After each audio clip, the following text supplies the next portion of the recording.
I'd like to acknowledge the traditional custodians of the land upon which we meet this evening and pay my respects to elders, both past and present, and extend that respect to all Aboriginal and Torres Strait Islanders. I think tonight's going to be an amazing and stimulating discussion. I suspect the conversation at the end is probably going to be even more exciting, though undoubtedly our three very distinguished speakers will have some very interesting insights for us.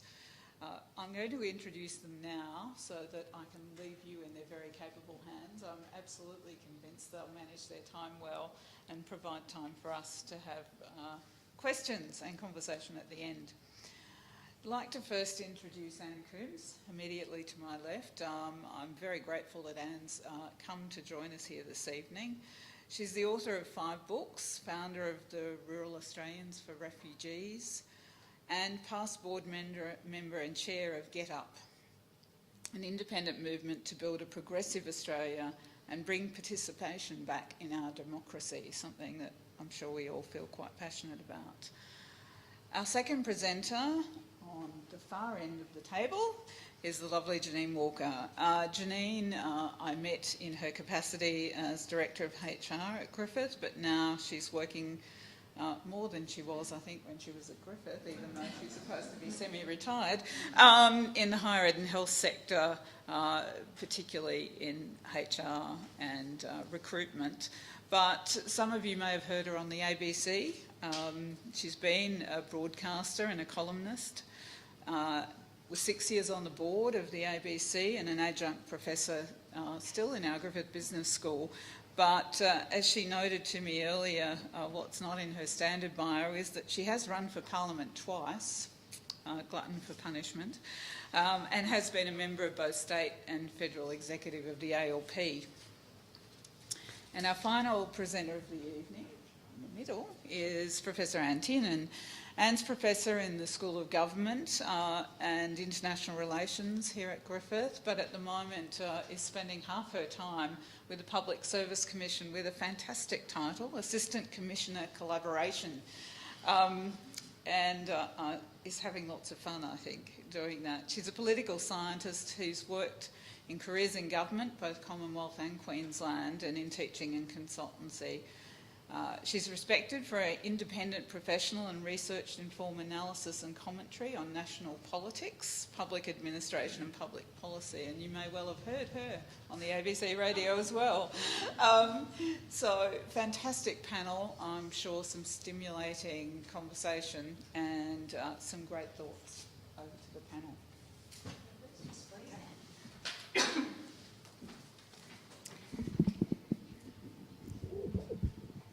How's that? Good evening, everyone. Well, I'm really delighted to be here, so thank you for the invitation. To come to Griffith University is a real treat, in part because I'm such an admirer of Griffith Review, which is a wonderful venue for writers such as myself to display their work, people who want to write for a sort of educated lay audience about current affairs. So, and of course, Anne edited one of the editions earlier this year that I was in. So hasn't it been a fun few months? And aren't we having a wonderful year? Since July the 2nd, much has been said and written about the reasons the election played out so differently from what we were expecting 6 months ago. The questions such as, why are people rejecting the major parties in record numbers? How dangerous is one nation? And what can be done to address the disillusion with and anger at politicians, which the results seem to indicate? This drift away from the major parties, the resurrection of one nation, and the appeal of Nick Xenophon and his team have led to much angst and blaming within the Liberal Party and chest-beating by those who feel vindicated by the results. Bill Shorten's triumphal march disguised the fact that Labor's percentage of the primary vote is at a record low. So neither major party looks like a winner after the election. And the result is a government that will find it difficult to make progress in just about any direction. Recently, I wrote a piece called "What Are Governments For?" It was born out of frustration a frustration that is pretty common among ordinary people, be they on the left or right. People have become disconnected from the process of political decision-making, and they feel themselves so. An awful lot of people simply turn off, and who can blame them?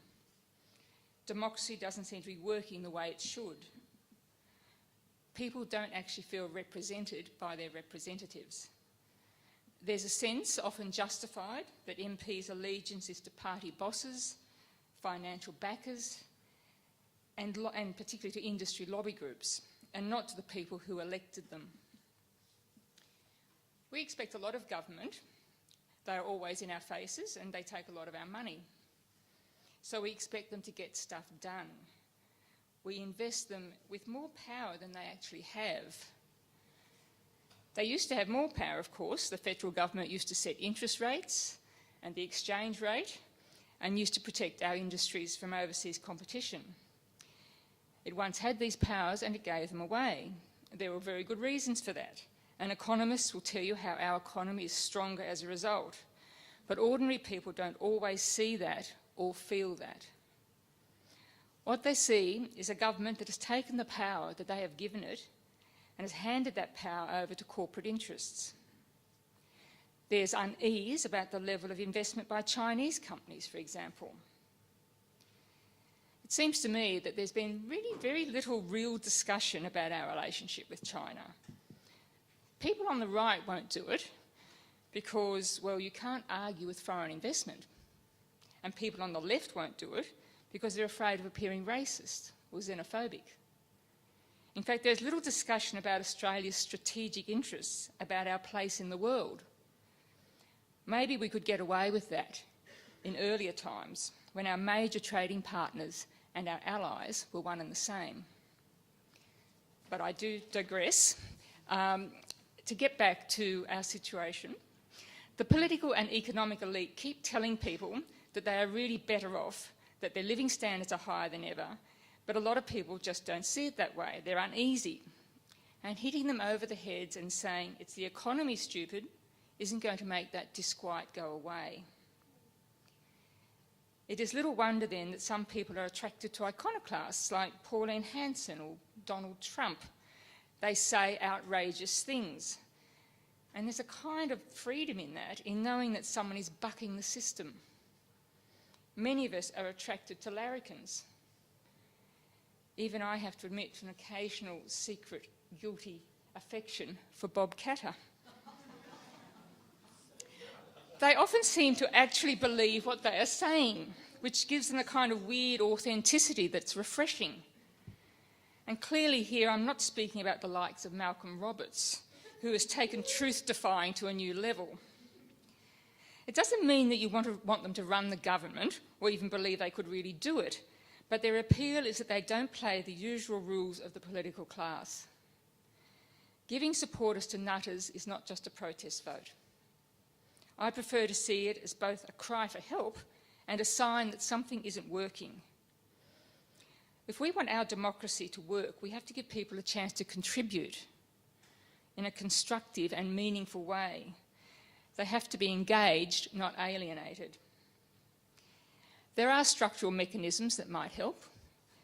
We could try open primaries so that any interested voter could take part in the pre-selection process. This isn't a radical idea, has been tried, but getting the Labor Party, for example, to agree to open primaries would be quite a feat.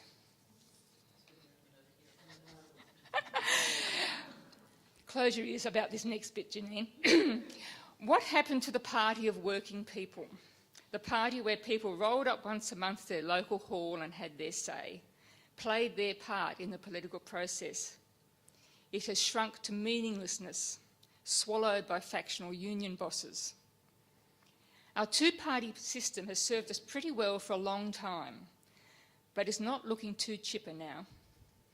Apologists might say, look, we're still the two biggest blocs in Parliament, we can still run things, but people don't care for them.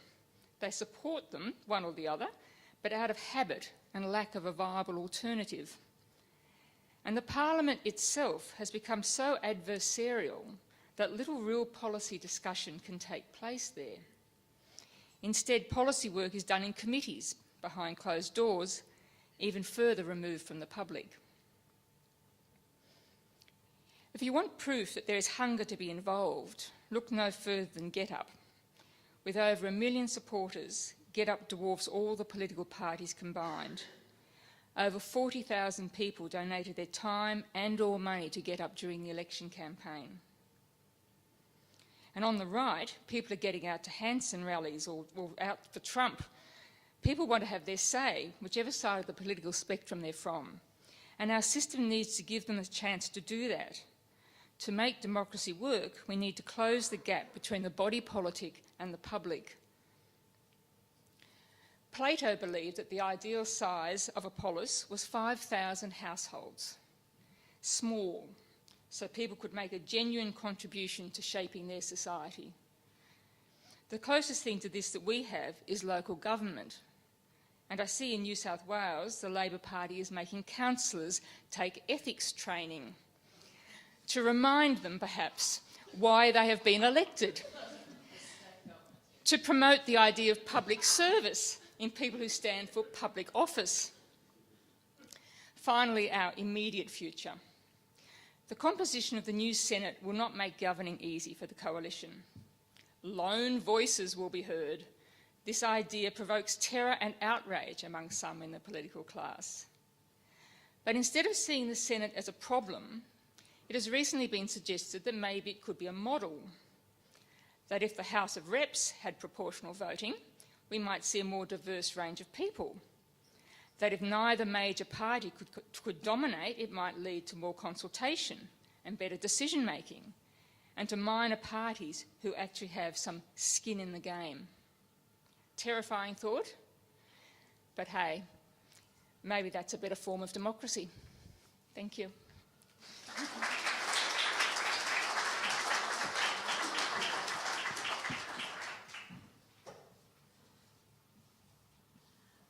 My friends, and I acknowledge the traditional owners of the land, Turrbal and Yagra and their elders. I think we're dealing with a world in which the system has killed the politics. And what we're desperately in need of is a lot more politics and a lot less system. I share Anne Coombs' view of Bob Catter, and I actually know him and have known him for many years. Bob was a third year at St Leo's College when I was a fresher at Duchesne, the college next door. I hasten to add that Bob's actually quite a bit older than me, and by the time I left, I think Bob was still in third year. But in those days, there wasn't a lot of excluding going on. But I see Bob from time to time, and g'day Janine, and I've got a lot of time for Bob Catter actually, and I have a sneaky feeling at times. And in the last couple of days since Four Corners, expose on what we all knew was happening to Australia's dairy farmers, but seeing it in dollars and cents and the human cost.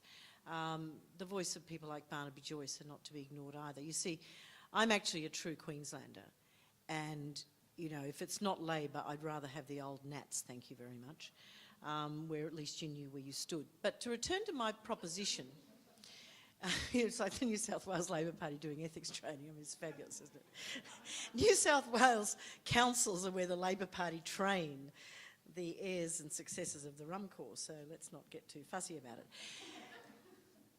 I want to make a number of unconnected comments about my proposition that the system has killed the politics, and that what Australians desperately need is a return to a vibrant political life, and one that is much less systematised, a little less thought over and picked over, and a lot more, a lot livelier and a lot more engaged. I'm going to talk mostly about the Australian Labor Party because that's what I know about. My son's here tonight. He was about 3 before he worked out that a party wasn't actually where Mum was most Monday nights, in a school hall somewhere, because she'd gone to the party. And that was in the days when that was how the party ran. I'm relatively sanguine about the Labor Party's declining primary vote.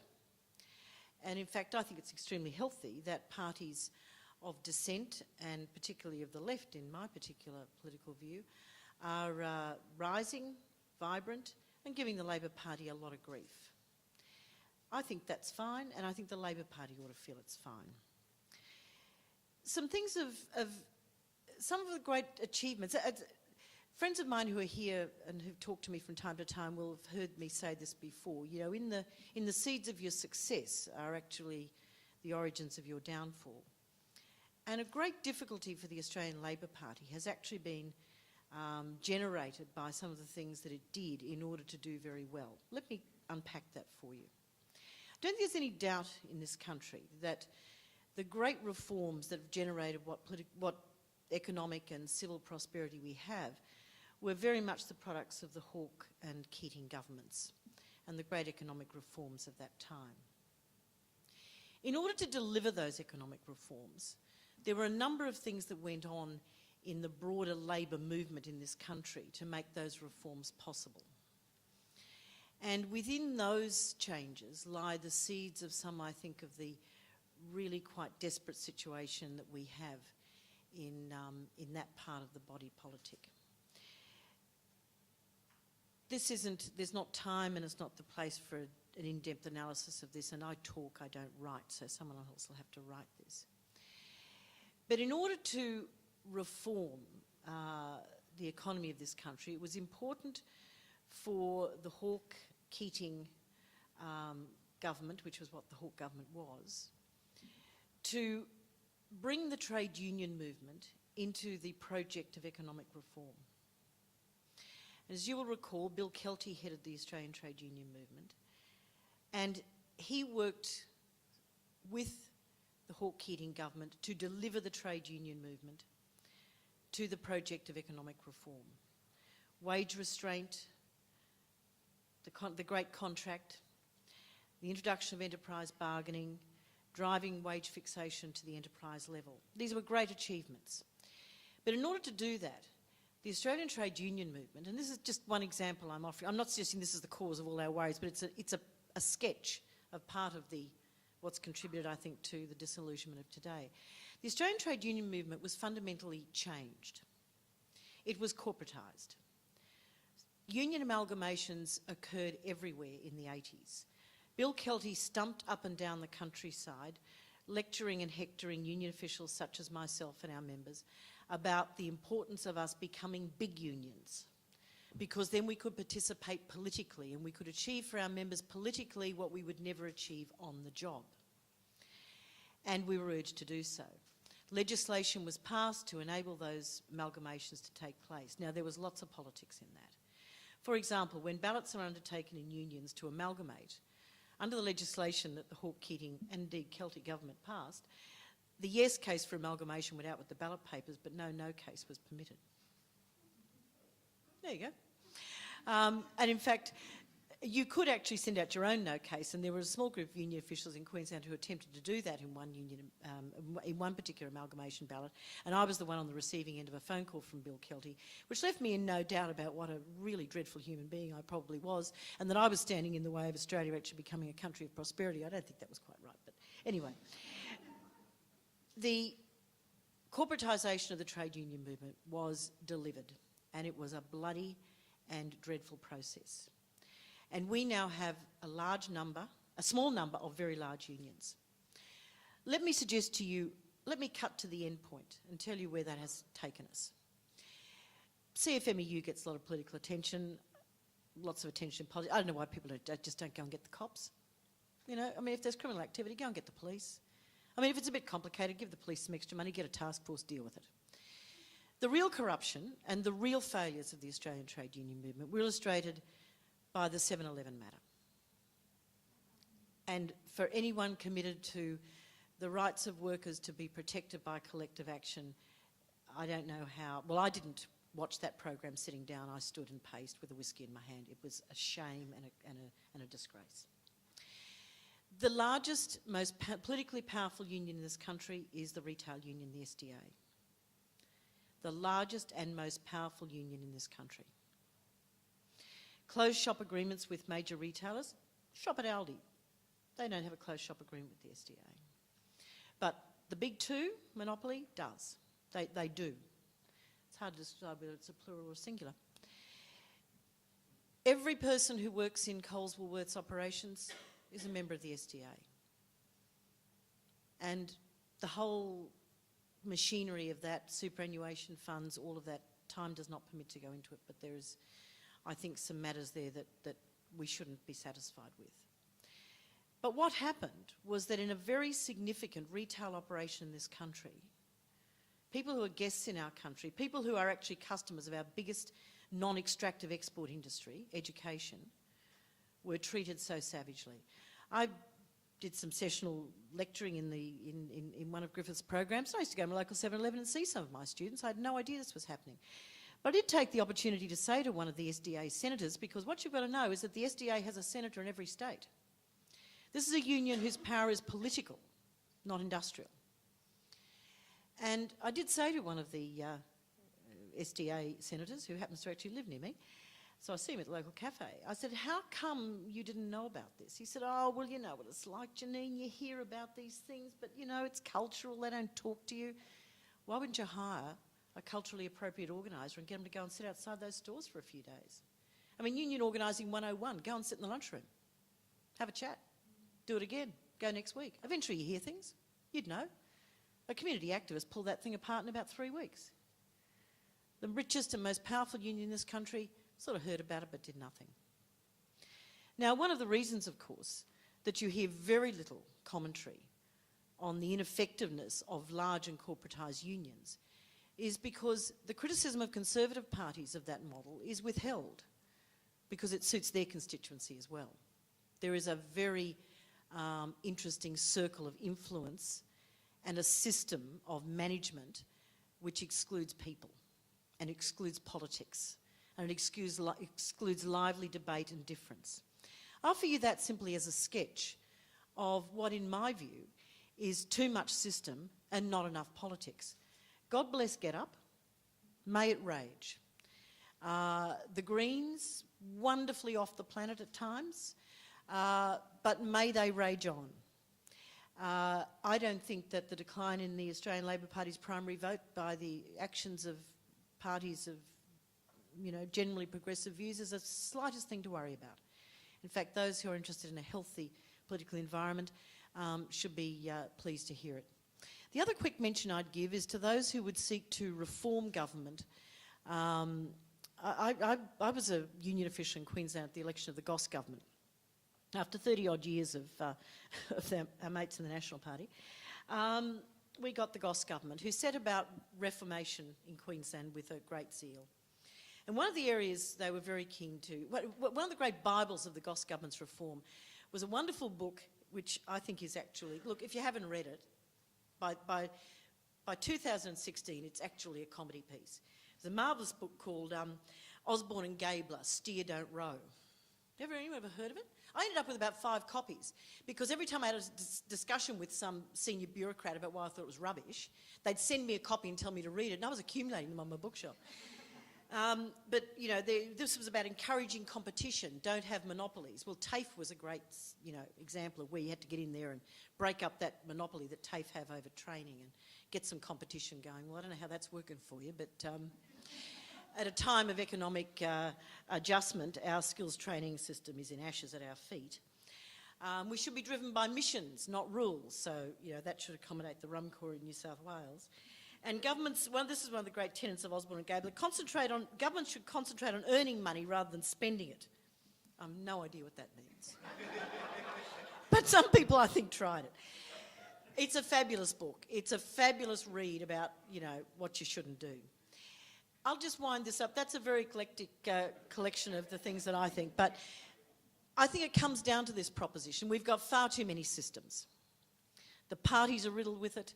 I mean, factional chiefs in the ALP, whatever. You're always going to have those, whatever. There is a time, though, when, factional chiefs could be dealt with anyway. We need politics back in our public life, and we need far, far less systems to manage the politics.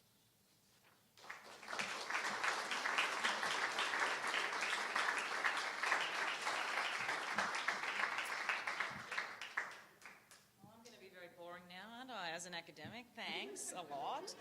Thanks, Linda, for the invitation. It's great to be here. I think the Friends of the Library is a fantastic initiative. I'm very happy to be part of it. Look, let me do the boring academic thing. But it's about politics, so that'll be good. Look, every time I think I've seen it all in Australian politics, every time I think it can't get any more volatile, febrile or feral, my expectations are confounded. And, you know, my research is really about the growing professionalisation, adversarialism and partisanship of politics and its impact on the work of governing, which is what I'm interested in. So Janine mentioned that Linda mentioned that I'm spending some time at the Public Service Commission at the moment, doing some work with them about how they can leverage their relationship with universities. And so I make my comments tonight as an academic, not a public servant. Important qualifier. Now look, there's a lot of agreement about the damage that's been wrought by the growing tribalism and hyper-partisanship of our politics. And, you know, Paul Kelly, you know, who sees watersheds in our politics everywhere he turns, talks about the nation's political culture being engulfed in a political crisis. Laura Tingle's really excellent quarterly essay on political amnesia and her earlier one on Great Expectations, I think captured really well some of the drivers of discontent and our system's apparent incapacity to respond to it. And if you haven't read it, can I commend to you Peter Varghese' excellent valedictory speech as he left being Secretary of Foreign Affairs and Trade on the loss of capacity for deep policy thinking and the impact of successive, or as he describes, kind of often evangelical efforts to transform the public service. This is the stuff that I'm interested in. So, as I say, every time I think it can't get worse, it does. And I've done a lot of academic work about this. And I suppose the thing that really strikes me is the divergence between theory, how our systems are supposed to work, and the practice of executive governance, how it really does work. And that is confounding the capacity of the people who I teach and work with, the public service, to know what the rules of the game are anymore. And I think this is a really significant problem. So in 2014, Julianne Schultz and I started going, oh, meet, everybody's really, there's this terrible story about our political malaise. Is it just like neurosis, or is there really something wrong here? So we co-edited this issue, Fixing the System, which was published in January this year. It includes essays and reportage from some of Australia's best political thinkers, including Anne Coombs, I'm happy to say, all of whom tried to understand in different ways what was wrong with our politics, with our nation's kind of political culture. Now, Fixing the System has attracted a lot of interest. The editors and authors have gone to more writers' festivals than, you know, academics are used to going. It's really fun to hang out with the arts types. And that sort of confirmed to us we struck a chord, because when we were getting ready to go to press in October last year, Malcolm Turnbull came in and saved the world, and everybody was really excited. And then, so Julianne and I went, holy smoke, we might have missed the moment, damn it. But in fact, you know, when we went to print, he was at record highs following defeating Tony Abbott for the Prime Ministership. It was before the Bernie Sanders and Trump insurgencies had gripped the presidential primaries, and a long time before the Brexit campaign and the vote in the UK had forced political pundits like me to say we know nothing about politics and what will happen, and we're completely incapable of predicting or contemplating what might happen next. But it was after the bitter and divisive minority parliament of 2010 to 13. Tony Abbott had won a resounding election victory, but he was really having trouble to make the transition from campaigning to governing. One-term governments had been defeated in Queensland and Victoria. The volatility, the commentators told us, was becoming the new normal. Now, all of us know, and Anne and Janine have really well described the prevailing context of volatility and uncertainty, but I've been talking about this so long now that I'm at the point where I want to go, well, what now? We've diagnosed it, we've described it to death. What can be done? I think we can intellectually understand the issues, but for me, and you know, in the milieu that I work in, working with professional postgraduate public servants and trying to talk to them about their work and how to do what we want them to do in a long-term sort of policy sense, I've come to the view that 40 years of Osborne and Gabler cumulative public sector reform has missed the point. The elephant in the room is the political class. And look, there's a lot of, so in my Griffith Review essay sort of tried to come to terms with this, and I'll add a third point because I've become more strident in my analysis. Sometimes you pull your punches the first time around. And now I have nothing to lose. So in the Griffith Review essay that I wrote, I outline what I think are really structural factors that are responsible for political failures, and the persistent failure of the political class to learn. It confounds me. But nothing in the period since I wrote that essay has done anything to shake my conviction about my analysis. And just in the last kind of 10 days or more, I felt almost completely vindicated. I had an insight into the mind of Alan Jones and Andrew Bolt, because I went, it's all about this and I am right, and I was right. It was intoxicating, so I can sort of see how it happens. But briefly, my essay sort of talked about two things that I think really matter, and it goes to much of what Anne and Janine have been talking about. There's things at two levels, it seems to me, that inhibit the capacity for learning by partisans. The first is the way to attaining government. And this is sort of the career backgrounds and experiences of political leaders, and then now many more numerous fellow travellers, and I've written a lot about this. The nature of opposition and how transitions of government are managed. And the second impediment, I think, and I would think this, wouldn't I, is kind of embedded in this hybrid advisory model that we've got supporting political leaders. It really deprives them of two things, I think: the institutional memory, as we've seen, and this kind of incapacity to learn, and it sort of, at the same time, enables, or at least doesn't inhibit, a leader like Tony Abbott, Campbell Newman, Kevin Rudd, Dennis Napthine, from developing a relatively insular and self-reinforcing network of advice and support until inevitably they get thrown out by their own people. But recent experience has caused me to add a third structural factor, I think, that might be becoming intrinsic, I think, to contemporary politics. And it's the rise of extremists and factional hacks within the political parties, whose only raison d'etre is to gain and maintain power. And I had a very depressing conversation with John Faulkner about this at the Byron Writers Festival, and I thought I was going to have to lie down for a week. It was so horrible. But anyway. So it might be too soon to assert this, maybe. But I think the era of leader predominance that we've kind of been complaining about, the presidentialisation thesis of politics, I think it's over. And that's kind of happened quite quickly. So, and how else do you explain the constraints on, or indeed the extraordinary weakness of a leader like Malcolm Turnbull or David Cameron, whose primary opponents are actually internal now? So winning an election, albeit narrowly in Turnbull's case, conferred none of the authority that might have been the norm in the past. Winning gave you authority. So I think reforming the political parties, pre-selection processes, and the hollowing out of their capacity for ideas generation and policy development, because, Anne, I don't think it's happening anywhere. It'd be my observation, there is no policy development. There's kind of slogans and small targets, and then they get in and they can't move. So I actually think it's a rational response that people are falling off the major parties. But and at 22% of people who voted for everyone else, or like 27% in my seat of Brisbane, where everybody voted for everybody but, Labor's primary vote was 26% in that seat. Which bit of crappy candidates, don't you understand? Anyway, so, it's not personal, it's just that people won't tolerate it. So they look elsewhere. But we know from really bitter experience how much power brokers stubbornly resist efforts to reform and democratise their processes. The public service, as I keep arguing, has no capacity to influence that. So we need to stop focusing on them and start talking about the things that are making our policy processes and our public administration really difficult. I don't know if anybody's had a chance to read the July-August edition of the Atlantic magazine. It used to be the Atlantic Monthly. Can I recommend it to you? It's a fabulous cover story called How American Politics Went Insane. It's a depressing but very weirdly compelling meditation on the crisis of legitimacy that's playing out in this most unedifying US presidential campaign.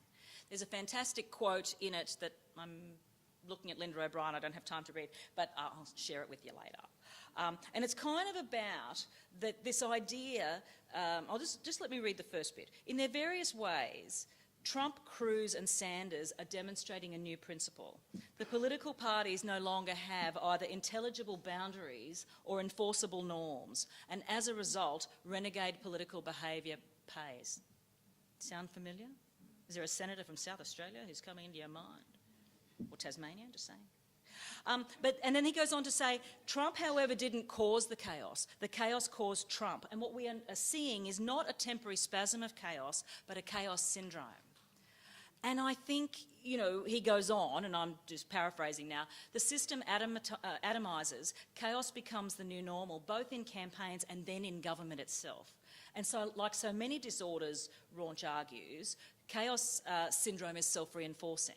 It causes governmental dysfunction, which fuels public anger, which incites political disruption and causes more dysfunction. Now, I don't think that Australia is at that point, you know, for a variety of reasons. But the volatility of our politics is a cause for concern. And you know, what really confounds and upsets me as someone who cares about institutions and public administration and traditions and conventions of Westminster governance is how little regard the political class has for it. Their flagrant disregard of that, I think, is shocking, and we need to hold people to account for that. Among the long list of possibilities of things that offend me, they include the conventions of cabinet confidentiality. When did National Security Committee leak? Ever in the past? It really matters. Collective responsibility, you know, Adam Giles, the merit principle, the caretaker conventions, and the Westminster tradition, and I think this is really worrying, of treating the opposition as an executive in waiting and as part of the regime, instead of as trash that you don't have to deal with or brief or show any courtesy to or anything. And I mean, the worst and most flagrant example of that was the moving of, you know, the people in the Tarago after the 2012 election out of Parliament, out of parliamentary offices.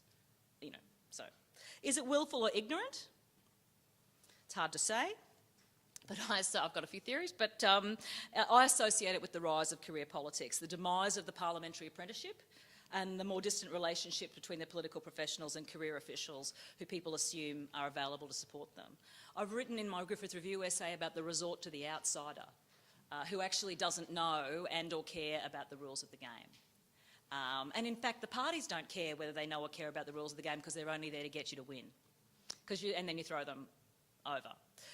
So to conclude, because I've got my eye on the time, rules matter, institutions matter. Respect for the rules of the game is what enabled our system of government to adapt and evolve so successfully, I think, over time.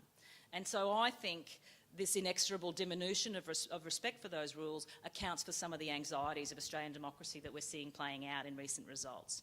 The American political scientist, and he's one of my favourites, Hugh Hecklow, defines institutional thinking in terms of respect for the rules and traditions of something that is bigger than ourselves that will go on long after we're gone. And I don't see that in our current cohort of people. Peter Varghese, who I'm very disappointed is going to UQ, emphasised the importance but also the frailty of institutions in his valedictory speech reflecting on the public service. He reflected, institutions are fragile living organisms, easily weakened and very hard to repair, and governments forget this to the long-term peril of their nations. And people reflect that to the long-term peril of their nations. There's a great essay in Griffith Review about institutions by Tamsin Peach. One of the great strengths of that publication is its capacity to draw people in, and it was an absolute pleasure to co-edit it with Julianne, and I've been very pleased with the response to it. Thank you.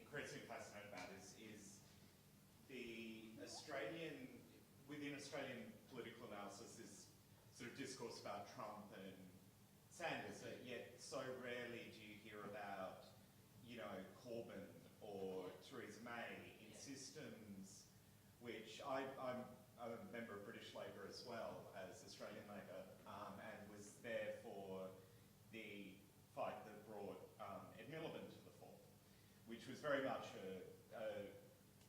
primary system as we would sort of recognise it. And I mean, one of the things we sort of hear about Australian Labour is why won't they adopt a primary system? Well, it actually has been tried in a number of places and has actually died primarily because of lack of interest.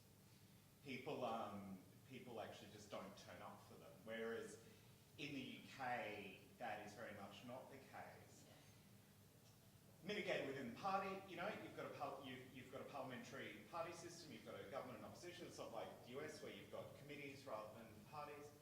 Yet you still have these results for people like Corbyn, who are very much driven by true engagement with the party, but with so little respect for Westminster conventions, part of which is around actually the legitimate desire of an opposition to form government.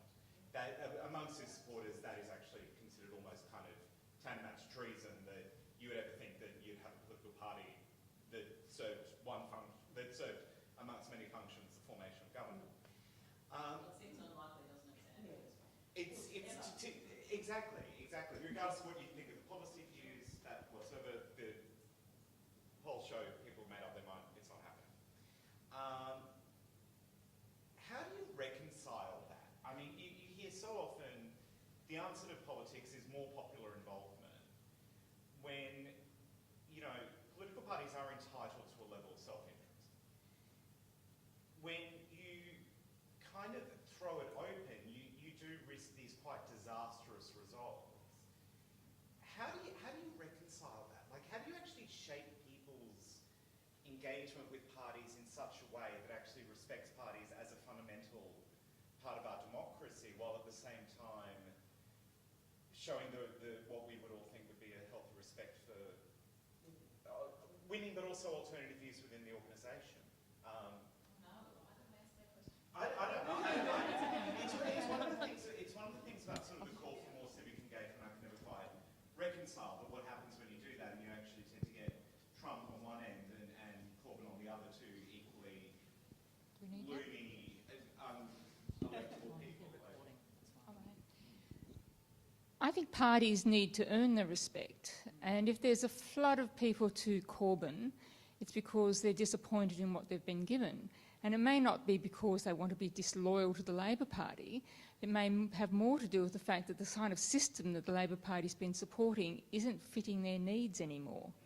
And maybe you need to go through a process where you have a bit of chaos, where you have a bit of anarchy, in order to, I suppose, for the powers to be within the party to recognise that it needs to change.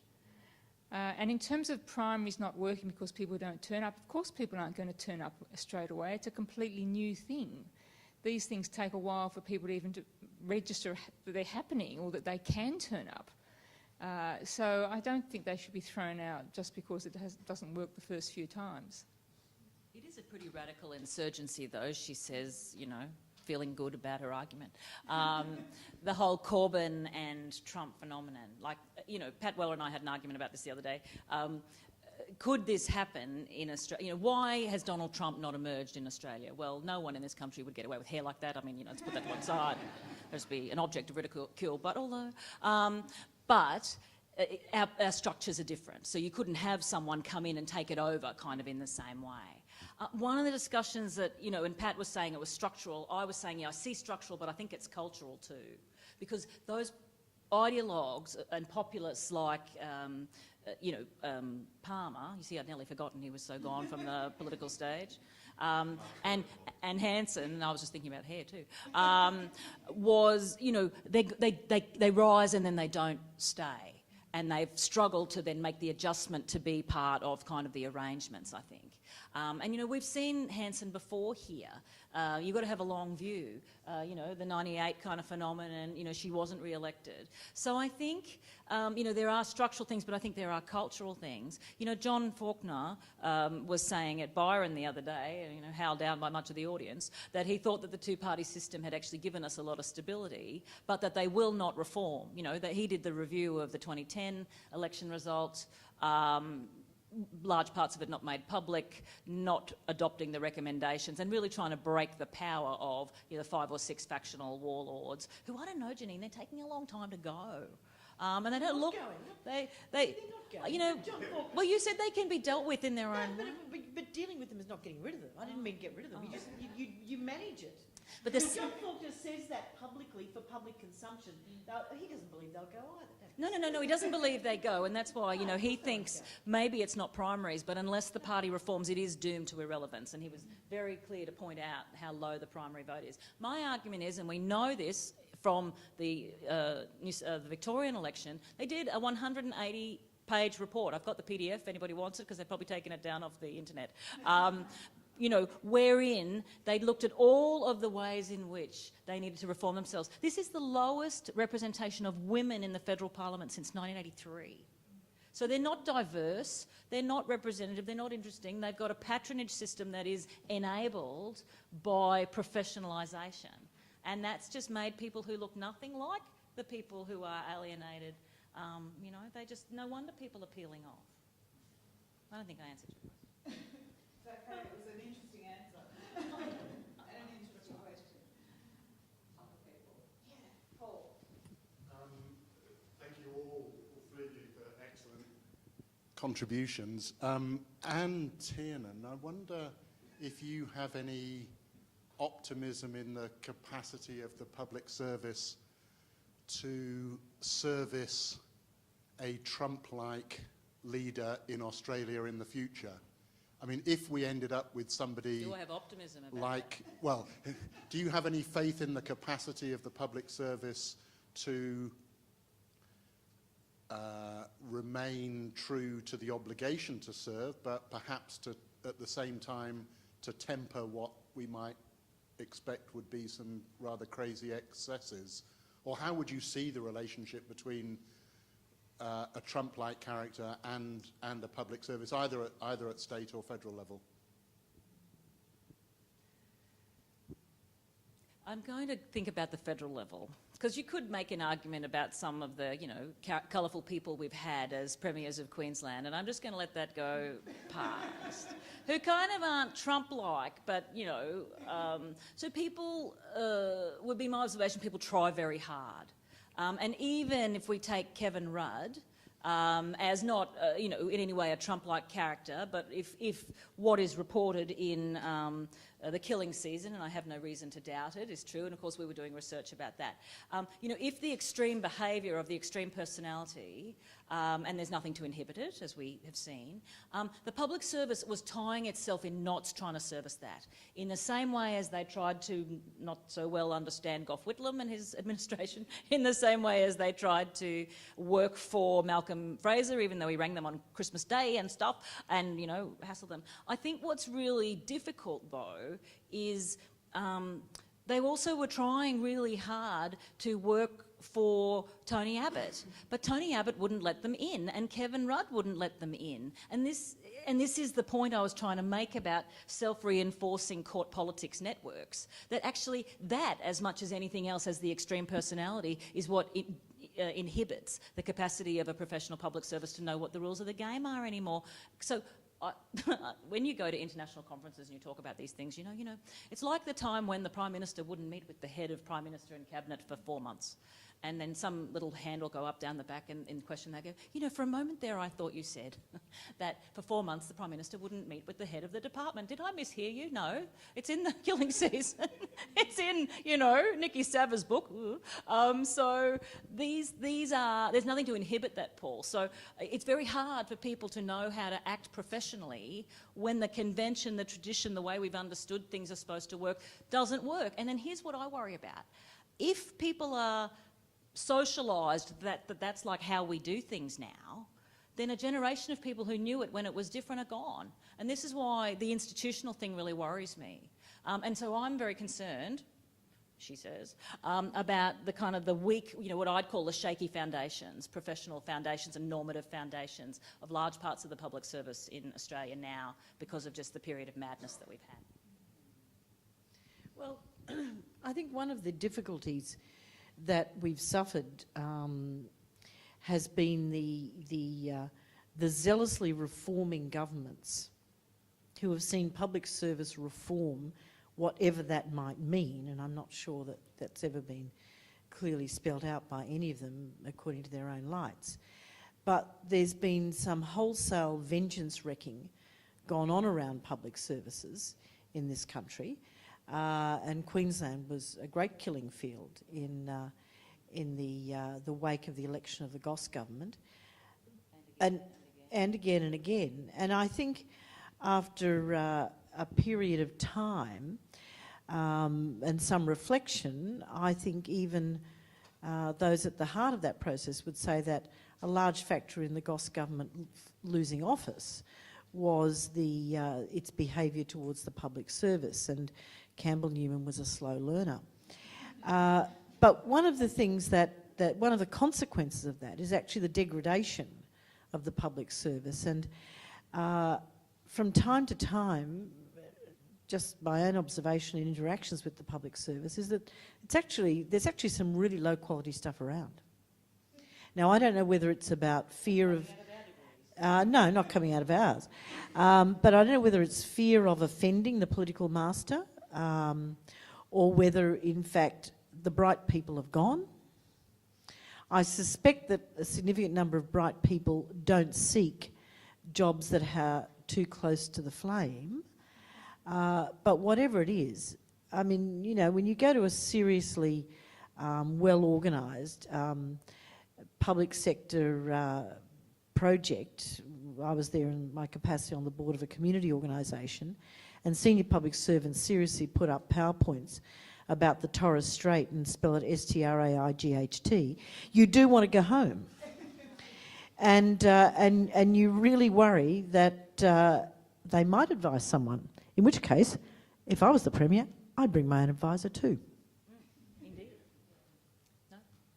I just want to, on that, I only want to think back what you're saying about memory, Anne. Let's cast our minds back a few decades when public service was a truly independent, fearless organisation.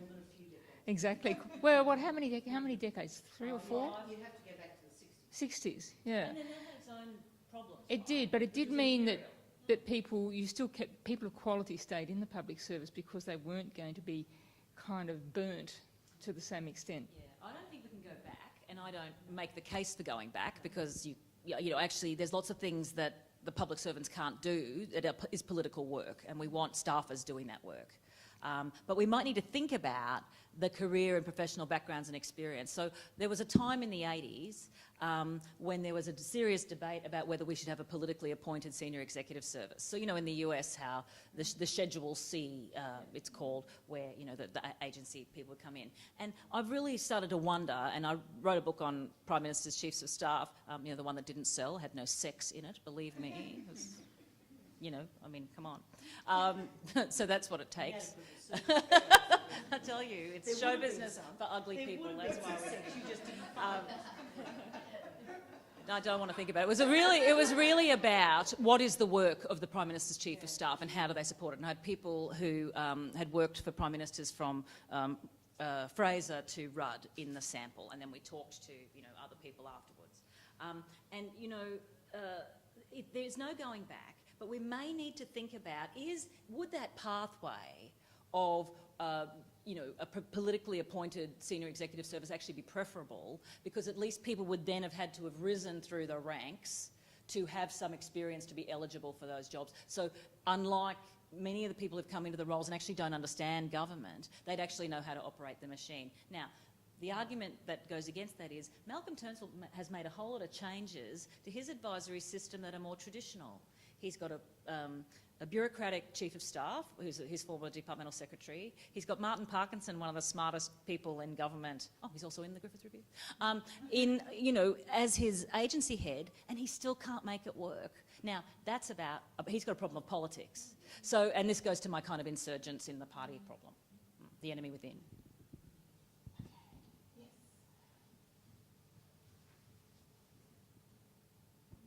Hello, I'm Paul Evans. I'm visiting from London. I'm a trade union official and a refugee from Planet Corbyn, which if you're a member of the Labour Party, it's like watching. It's like every day it gets worse.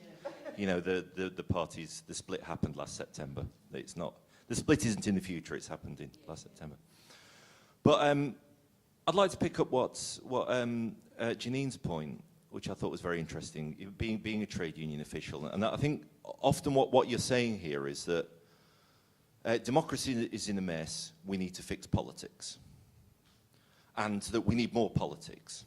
And I'd fundamentally disagree with that. I think we need more democracy, and we kind of need less politics. You know, I work for a relatively small union that focused on industrial muscle and organising. we don't play politics. You know, we are Labour affiliated, but we're the only union that didn't actually come out for any of the candidates. Our view is the candidates, we'll give them half a page each in the magazine and let the members vote on that. We're not interested in court politics. We're not interested in that kind of party politics. We're a film industry and TV industry union. We are interested in scaring the bejesus out of the TV, you know, the broadcasters and the film bosses and those people. And we want them to be cooperative, and we want them. And we need to do that. We need to energise our members. And we need to be very clear what our members want. And that's why I picked up on your point on sitting in the canteen. Because as officials, we sure as hell don't know. You know, we've no idea. And if we think that our role is to service them, you know, give them free legal advice and a few other bits of retail offering, but then be their political avatars, if you look at every other sphere of public life now, lawyers, journalists, teachers, doctors, they're all being hugely disintermediated by the internet, by all, you know, artificial intelligence, connectivities, clever search engines, all of these sorts of things, disruptive technologies, disruptive businesses that come in. What's the only profession? I mean, you might have seen the Susskind and Susskind book, The Future of the Professions. It lists all the professions that have been disintermediated and transformed by this thing. The one profession that there isn't a single chapter on, politicians. No, but what they're doing is they're becoming more, they're seeing themselves as more intermediaries than ever before. Most British trade unions are, you know, the big ones are 1 million plus members now. Unite, Unison, the GMB are approaching, you know, approaching 1 million members. They all thought it was perfectly all right for them to nominate Corbyn. Which, by the way, given that a lot of their members vote Tory, and given that the ones who vote Labour wouldn't touch Jeremy Corbyn with someone else's, you know, yet they thought it was all right to nominate him, and they thought it's all right to be their avatar, their political avatars. And actually what we need fewer political avatars, and we need a real investment before it's too late, because this is like the Protestant Reformation. This isn't something, a cork that's going to be able to go back in the bottle. The idea of people wanting people want more direct democracy. They can either have the corrupt form, where it's only the people who turn up, or, I say we the left, because that's why I am. We the left have to find a way of making participatory democracy work more effectively. And there seems to be almost no investment in that going on. It's just constantly, how can we do more, how can we make politics, you know, all of the things that the internet is supposed to improve politics with, is all about how to make politics go bigger, faster, better, more, rather than how to get rid of politics. A functioning trade union movement, diverse, bickering, lively, arguing, that is where you practice democracy. And I think I'm probably using the terms politics and democracy somewhat interchangeably there. And you practice that. But the big unions, and in part of the Australian Trade Union Movement aggregation, look towards the Unisons and Unite, etc. in the UK, and advocated them as fabulous examples, because once you did that, you could have so much political influence. Well, you know, how's that working for you? You know, you get Corbyn. You get unions whose focus is actually on how many senators can do. You know, we've got this many numbers. Invest them in the Labor Party. You get that many senators, and that's where you actually seek to deliver. Well, you're not going to deliver for your members. In fact, you don't. So that raises the question of whether it raises a question that you raised, Anne, though, about. You know, is local government actually really, you know, are there sort of, is our system too big? And I've wondered about the kind of growing importance of place that I think was really implicit to the Brexit, was really implicit to July 2. Yeah. And, you know, and the Get Up, I mean, Get Up's got great insights into that stuff. And then I'm going to stop. Yeah, I do think that as the world becomes more globalised, people in a sense become more attached to localism. You know, there's this kind of double thing happening where everyone's being stretched in one direction and retreating in the other. And certainly I think in politics it's the way you actually engage. People don't really get engaged on the internet. They might sign a petition, but they don't really get engaged until they meet in groups. You know, that thing, and that's what Get Up has discovered. You know, we might have 1 million people who kind of receive our emails, but the really passionately committed people are the ones who actually meet together and do stuff on the ground. It's old-fashioned community organising.